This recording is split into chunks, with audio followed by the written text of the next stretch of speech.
এরকম আমার নামও আছে আজেবাজে মিথ্যা কথা। আমার নামে আমার মতো আমি ফেরেশতাদের চেয়েও আরো ভালো মানুষ, সৎ মানুষ।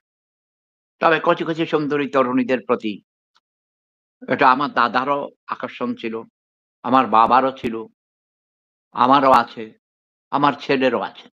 এটা আমাদের পূর্বপুরুষদের একটা তোমার এটা কোনো খারাপ দিক নয়, ভালো দিক, ভালো। সুন্দরী কচি, কচি সুন্দরী তরুণীদেরকে আমরা ভালোবাসি। এই যে আমার বড় ভাইয়ের সাথে কিছুক্ষণ আগে কথা হলো, ৮৬ বছর বয়স। তোমরা এখন সারা পৃথিবী তাকে চিনে। ভাইরাল হয়ে গেছে। সাংবাদিকরা যাইয়া, ব্লগাররা যাইয়া এর ইন্টারভিউ নিয়া ভাইরাল করে দিল।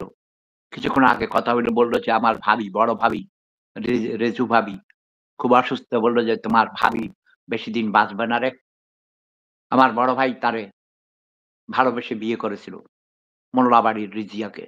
আমার চোখ দেখে নাকি তরুণীরা স্বপ্ন দেখে। আমার ছবি বুকে নিয়ে ঘুমায়, বালিশের নিচে নিয়ে ঘুমায়। হ্যাঁ? নতুন, নতুন ছোট শিশু জন্ম নিলে তাদের নাম রাখে শেফু, শেফুদা। ছেলে-মেয়েদের নাম শেফু রাখে। আমি নাকি কচি, কচি সুন্দরী তরুণীদের স্বপ্নের পুরুষ। হ্যাঁ, এটা কি? এটা তো খারাপ কিছু না, ভালো। আমি ভালোবাসা দিয়ে তোমাদের অন্তর জয় করেছি।